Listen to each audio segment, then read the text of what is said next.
Salam dan sejahtera di dalam kasih Tuhan kita Yesus Kristus. Oleh kasih-Nya, oleh kemurahan-Nya, pagi ini kita mendapat kesempatan untuk membangun persekutuan ibadah yang dimana persekutuan ibadah ini sangat dinantikan, sangat dirindukan oleh setiap umat manusia yang takut kepada Tuhan. Saudara yang terkasih dalam Tuhan, semakin hari kalau kita menyelidiki, kalau kita membaca situasi yang berkembang, maka kita harus mengkorelasikan, menghubungkan dengan kebenaran firman Tuhan bahwa firman Tuhan itu adanya adalah iya dan amin. Amin. Adanya adalah satu kebenaran, satu kenyataan sesuai dengan waktu yang ditetapkan Tuhan. Semua firman Tuhan pasti tergenapi. Untuk itu saudara yang terkasih dalam Tuhan, sementara kita menghadapi situasi yang sulit, menurut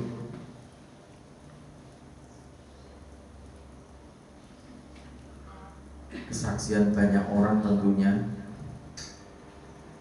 dan kalau mau jujur saudara juga merasakan dampak dari pandemi COVID-19. Amin. Semua merasakan dampak dari wabah corona. Sementara sebagaimana Tuhan Yesus sampaikan kepada para murid, kesukaran, kesulitan yang terjadi kalau kita amati saat ini belum seberapa dari apa yang disaksikan, disampaikan Tuhan Yesus kepada para murid.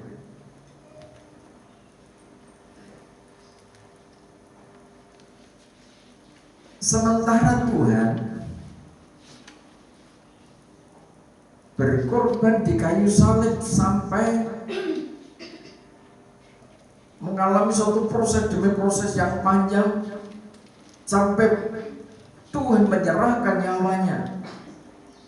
Dan kondisi yang demikian, mujizat Tuhan dinyatakan, janji Bapa dinyatakan, dia bangkit pada hari yang ketiga. Kuasa maut dikalahkan.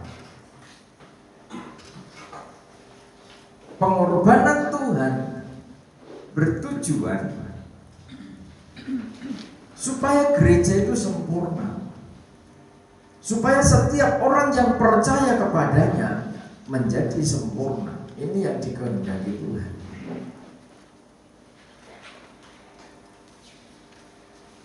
Rasanya sulit untuk kita berpikir bagaimana kita nanti kedapatan sempurna. Rasul Paulus katakan kepada jemaat Efesus, sampai gereja Tuhan, jemaat itu tidak ada cacat celah, tidak ada kerut. Bisa bayangkan bagaimana kondisi umat manusia, khususnya gereja Tuhan, dalam kondisi sempurna. Kita baca dulu Matius pasal 5.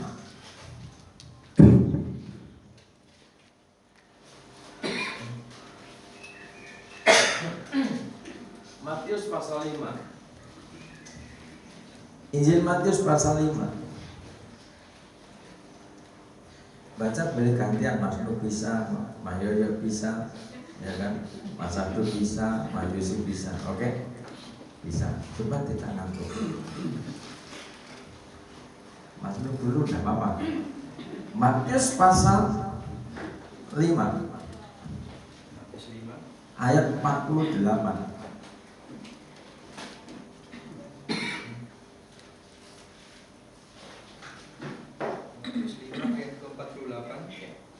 Karena itu haruslah kamu sempurna, sama seperti Bapamu yang di surga adalah sempurna. Ya. Dikatakan di situ, haruslah kamu sempurna. kata harus itu sesuatu yang tidak boleh ditawar.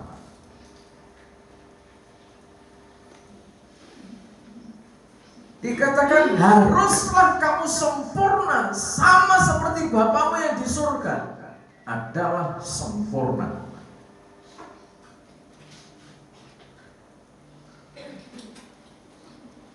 Jadi pengikut-pengikut Kristus yang disebut pada umumnya orang-orang Kristen disebut begitu. Lewat pengorbanan Kristus di kayu salib dan akhirnya hari yang ketiga dia bangkit dan naik ke surga. Tujuannya supaya setiap orang yang percaya kepadanya, menerima pengorbanannya, diampuni dosanya, ditebus segala dosanya, dan dari hari ke hari dibaharui sampai puncaknya adalah sempurna. Ada proses panjang yang harus kita lalui, ada proses panjang yang harus dilewati. Sampai suatu saat Tuhan Yesus ketemu dengan seorang anak muda yang kaya raya.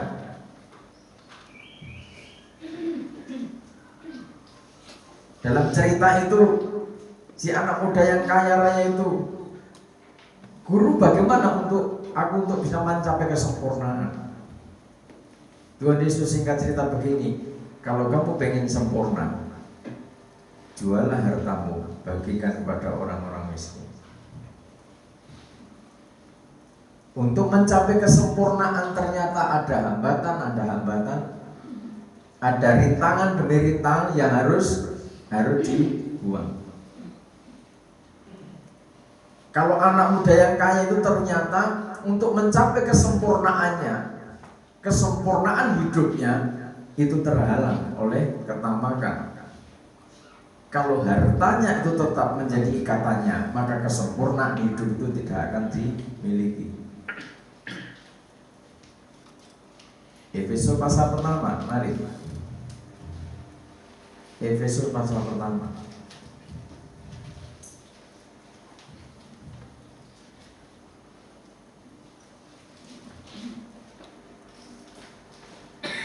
Ayat 3 dan 4. Efesus 1 pertama ayat 3. Terpujilah Allah dan Bapa Tuhan kita Yesus Kristus, yang dalam Kristus telah mengkaruniakan kepada kita segala berkat rohani di dalam surga. Sebab di dalam Dia Allah telah memilih kita sebelum dunia dijadikan, supaya kita kudus dan tak bercacat di hadapannya. Sampai situ. Oleh kekuatan Kristus,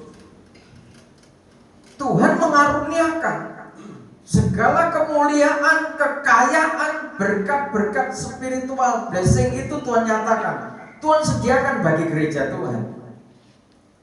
Apa itu spiritual blessing? Berkat rohani itu apa? Kesempurnaan. Makanya ayat yang keempat dikatakan, sebab di dalam Dia Allah telah memilih kita sebelum dunia dijadikan, supaya kita kudus dan tak bercacat di hadapannya. Kudus, tidak bercacat di hadapannya, kata lainnya sempurna. Hanya ada di dalam Kristus.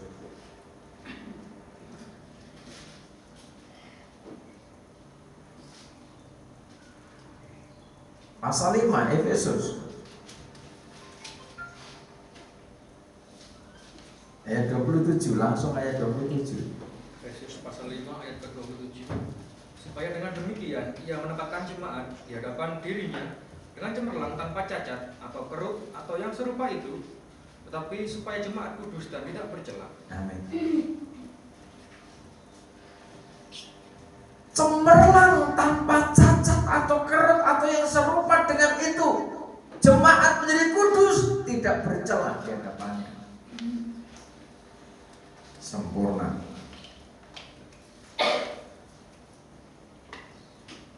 Tetapi kita perlu pahami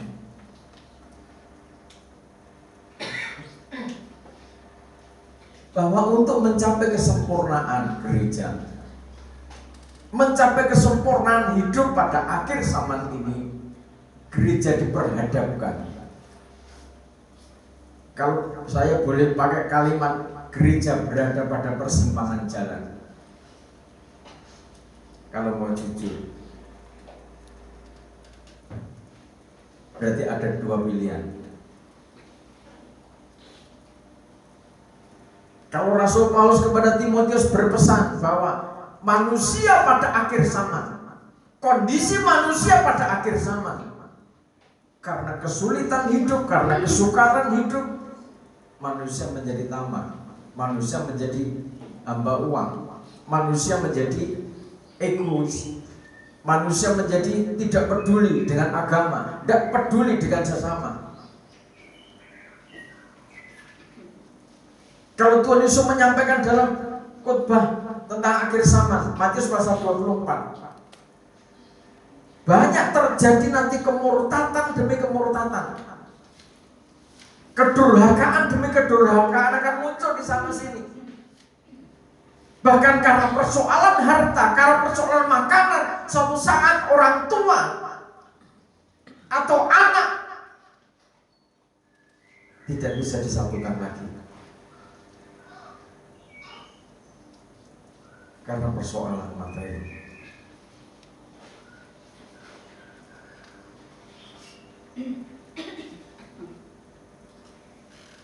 Ada tantangan bagi gereja Tuhan. Di sisi lain menghadapi masa-masa sukar, himpitan demi himpitan, hidup semakin hari semakin menekan. Saudara jangan berpikir, wah nanti pandemi COVID-19 selesai, setelah itu bebas. Siapa yang bilang?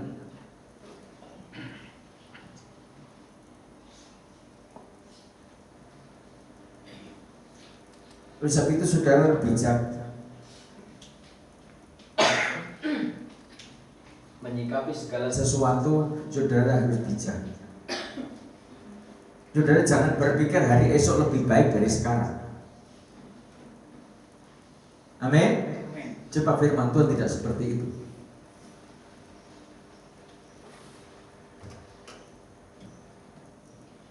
Yang punya rencana nikah, saya sarankan bergumul sungguh-sungguh. Saudara jangan berpikir, oh nanti bulan Januari COVID-19 kan sudah selesai. Orang menerjemahkan new normal itu berbeda dengan yang dimaksud sesungguhnya new normal yang dimaksudkan oleh WHO. Pikirnya new normal itu kembali lagi normal seperti yang lalu-lalu bebas begitu. Tidak.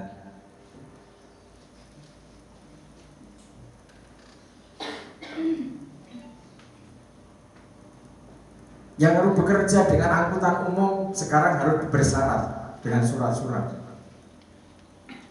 termasuk pemeriksaan kesehatan, surat kesehatan, termasuk surat bebas COVID-19. Itu sampai kapan dicabut? Kan tidak ada yang tahu kan? Ada bocoran katanya apa? Nanti ketika vaksinnya sudah ditemukan dan sudah diedarkan, untuk beredarnya vaksin itu perlu waktu paling cepat 3 tahun, bahkan sampai 7 tahun diuji, dicoba untuk pasien nanti dampaknya bagaimana. Baru setelah sampai 5 atau 7 tahun tadi, paling cepat ini 3 tahun baru clear itu. Selagi pandemi COVID-19 belum dicabut kedaruratannya dari WHO, negara-negara tidak akan ada yang berani mencabut dirinya sendiri keputusan untuk bebas dari COVID-19. Tidak ada yang berani.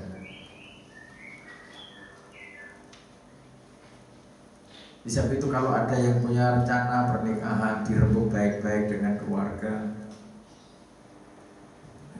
Jangan berpikir, wah tahun depan enak kok, sudah longgar kok, sudah tidak ada masalah. Tidak, saya kasih tahu tidak.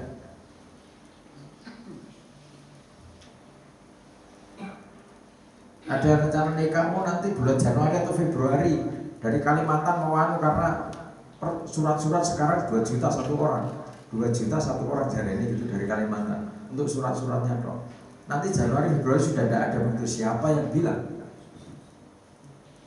mau dihapus sendiri apa? Belum ada yang memutuskan. Kapan itu dicabut? Belum ada. New normal adalah tatanan dunia baru yang sedikit demi sedikit harus dijalankan oleh umat manusia. Kalau dulu bebas mana yang dulu masuk di mesin ATM, mana yang dulu silakan. Kalau sekarang new normal, kursi dijejer-jejer di halaman sampai ke Bank Mandiri sana, sampai di halaman jauh begitu, itu seterusnya. Bukan nanti terus bebas tahun depan terus bebas kursinya diringkesi, tidak. Budaya antri terus di bis kapasitas 50 orang diisi 30 orang itu terus. Bukan nanti terus bebas kalau kursi ini dirapat ke mana, tidak. Sebab penyakit demi penyakit yang akan datang akan lebih ngeri ketimbang COVID-19.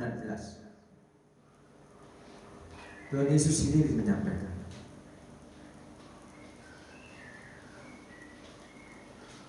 Dan itu akan berdampak. Kalau saya sampaikan ini, di tempat lain juga menyampaikan lebih ganas lagi, lebih tegas lagi. Kesulitan demi kesulitan yang akan datang, sampai firman Tuhan mengatakan, karena kelaparan yang begitu dahsyat suatu saat nanti. Orang giliran, sekarang anakmu dulu. Kita masak, kita makan, besok gantian anakmu. Suatu saat akan terjadi seperti itu.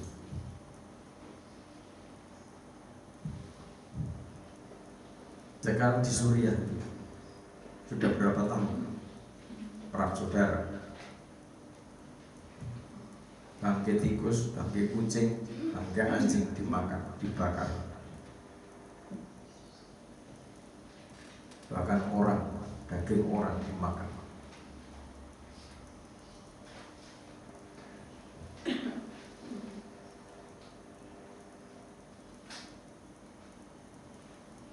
Belum dari wabah penyakit, belum juga nanti dari persediaan energi.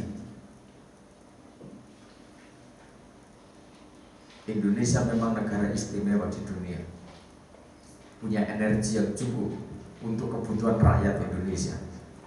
Tetapi kalau yang negara-negara di Eropa dan lain-lain, nanti mereka kehabisan. Arab Saudi kehabisan minyak. Ini sudah mulai menipis. Makanya jangan heran, sekarang selama ini dipikirnya yang banyak tenaga migran dari luar negeri ke Indonesia, dipikirnya hanya dari Cina saja. Iya, benar? Benar. Dari negara-negara lain, dari Timur Tengah juga banyak. Betul? Dari Arab Saudi banyak yang senang tinggal di Indonesia. Mereka katakan Indonesia itu surga. Indonesia itu penuh kemuliaan. Indonesia itu serpihan dari kerajaan surga. Ada yang mengatakan begitu.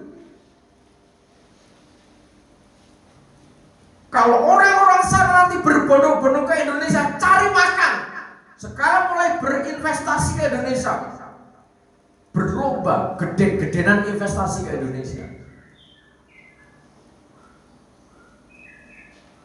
Mereka punya uang, bikin pabrik,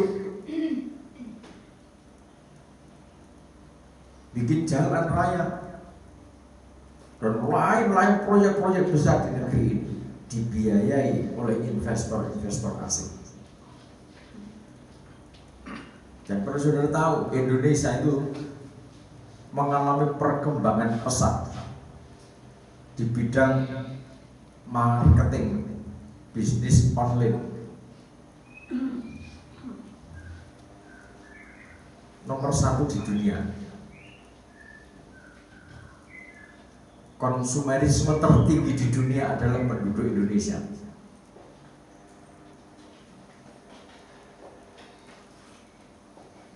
Kita melihat perkembangan perubahan demi perubahan zaman semakin cepat, semakin cepat, semakin cepat. Kalau kita tidak bisa mengimbangi, kalau kita tidak bisa tegak untuk berpacu dengan waktu, maka kita termasuk orang yang kalah dalam kompetisi kehidupan.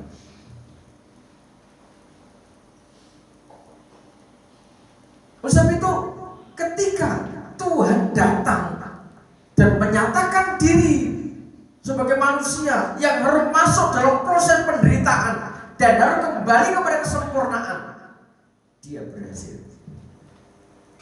Dia dicobai, tetapi tidak tercobai. Kembali kepada Bapa dalam kemuliaan. Dalam masa-masa sulit itu, gereja diperhadapkan dua jalan. Sementara kesulitan demi kesulitan melanda menghimpit kehidupan manusia pada umumnya, dampak peperangan, kekacauan di sana sini, nanti terdampak di bidang ekonomi itu pasti. COVID-19 akhirnya perekonomian juga mengalami goncangan yang cukup luar biasa.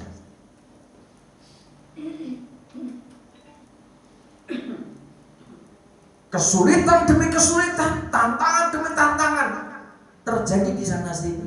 Sementara gereja harus sempurna dalam masa-masa sulit. Untuk mencapai kesempurnaan, sudah bisa bayangkan ini sulitnya. Dalam masa-masa sukar, gereja menghadapi, kalau gereja berlanjut menuju kesempurnaan dengan target. Kalau dalam pola tabernakel Dengan target. Lihat nonton kesempurnaan tabur kejadian.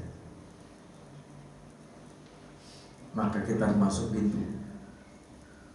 Ada tahapan demi tahapan yang harus kita lalui, kita lewati. Orang dalam kondisi aman, tidak ada masalah, tidak ada impitan, ditegur firman, dididik firman, dikoreksi firman, itu lorong.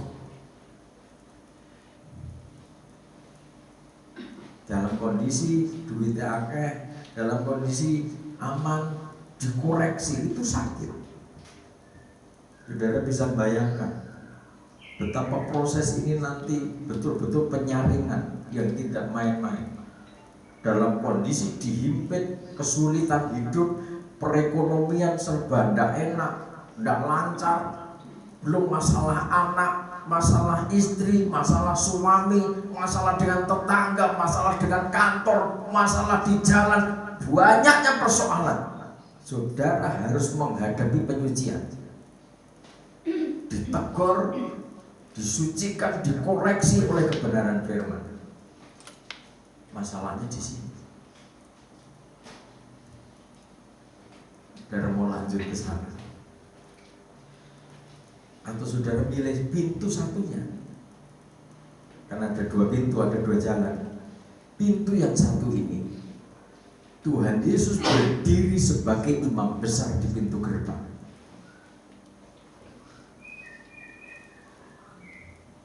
Jangan heran kalau ada jemaat itu modelnya lari sana, lari sini, lari sana, lari sini.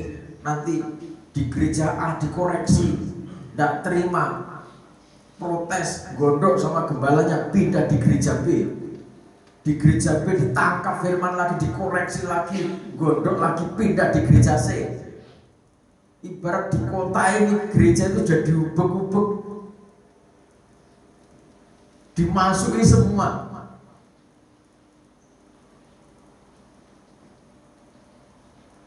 Dalam kondisi sulit, dalam kondisi berat, persoalan menghimpit, sudah gitu disucikan, dikoreksi, ditegur. Kalau istilah full timer itu dimarahi, terus nanti duit dimarahi, sembahyang teler-teler dilok-loknya terus. Lalu sembahyang kok tidur ya, ayah tidur saatnya sembahyang. Sembahyang pagi berapa menit? Kan mulai jam 4. Pujian penyembahan nanti jam 4 lewat seperempat renungan sampai jam 6 kurang seperempat. Setelah itu syafaat. Dihitung-hitung kan masih banyak tidur ya kan.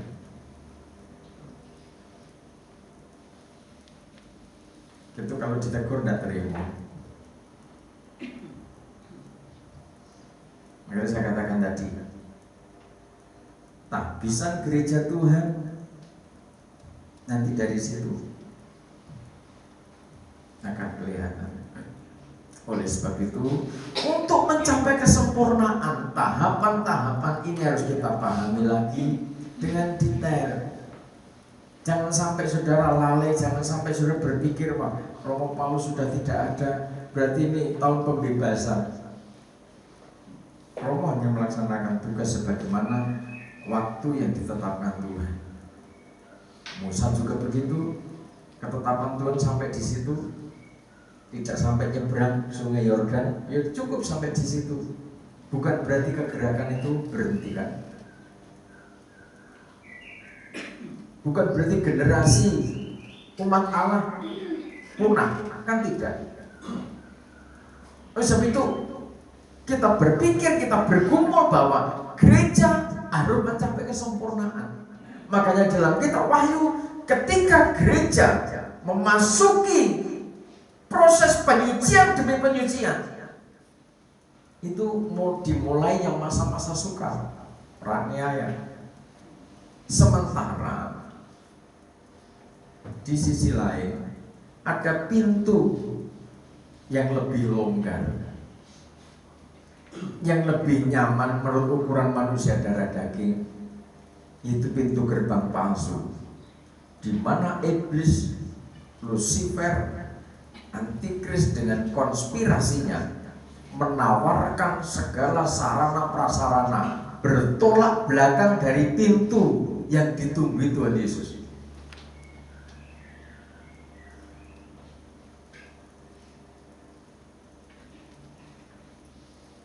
Tidak gampang, orang dalam kesulitan, orang dalam himpitan, orang dalam persoalan, orang dalam tekanan, sudah begitu dimarahi, ditegur, dikoreksi, disalah-salahi. Memang salah,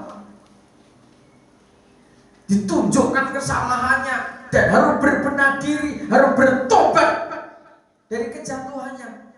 Itu tidak mudah.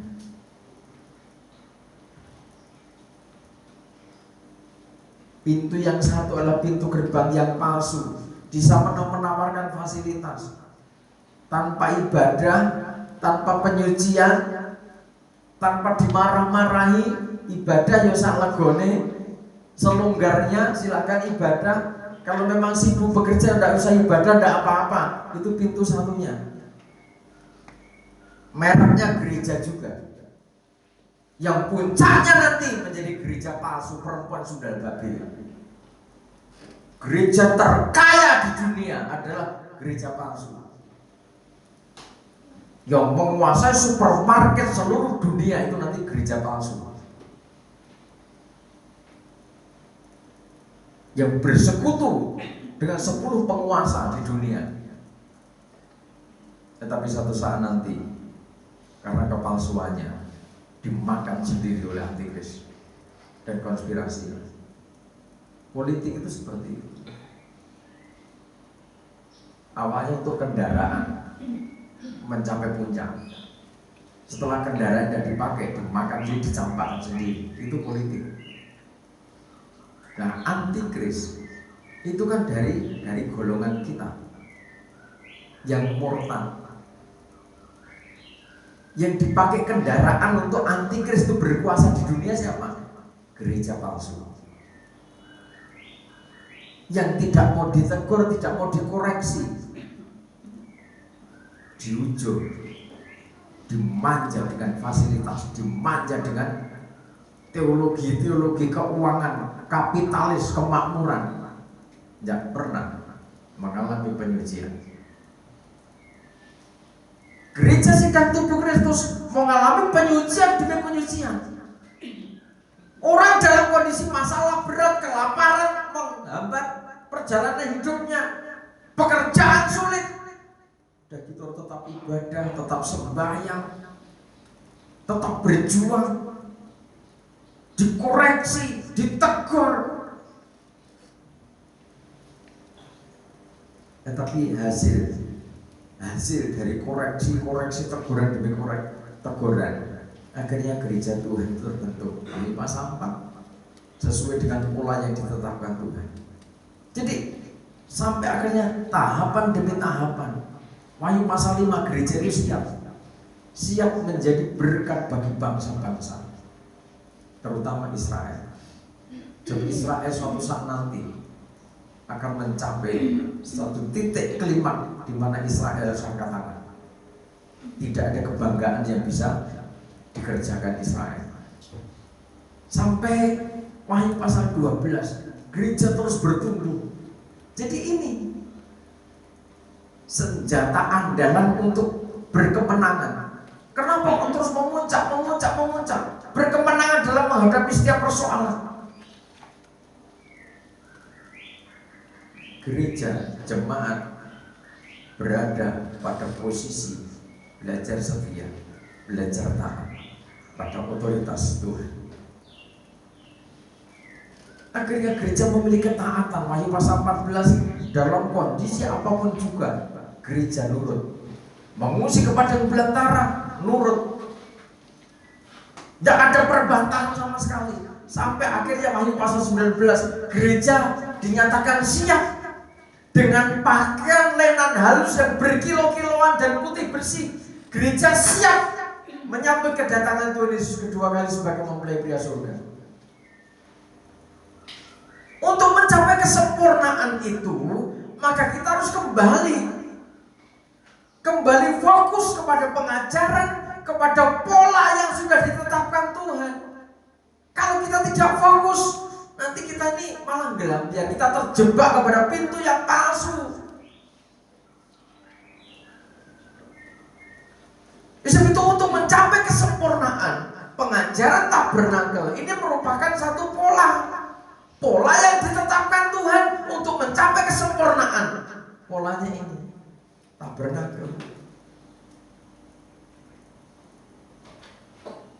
Jadi tabernakel merupakan satu pola yang sudah ditetapkan Tuhan untuk mencapai standar rohani sesuai dengan kehendak, ketetapan dan keputusan Tuhan. Jadi untuk mencapai kesempurnaan, maka gereja Tuhan harus memakai pola yang sudah ditetapkan Tuhan. Jadi pengajaran tabernakel itu sebagai pola dalam membangun hidup ini secara pribadi. Hidup kita ini sebagai bait Allah dibangun dengan pola tabernakel yang di dalamnya ada pintu gerbang, ada mezbah kurban bakaran. Bagaimana hidup itu memahami sebuah pengorbanan Kristus, menjadikan kita hidup baru dalam baptisan air, lahir baru. Ketika kita lahir baru, ayatnya dikatakan yang lama sudah berlalu, sesungguhnya yang baru datang.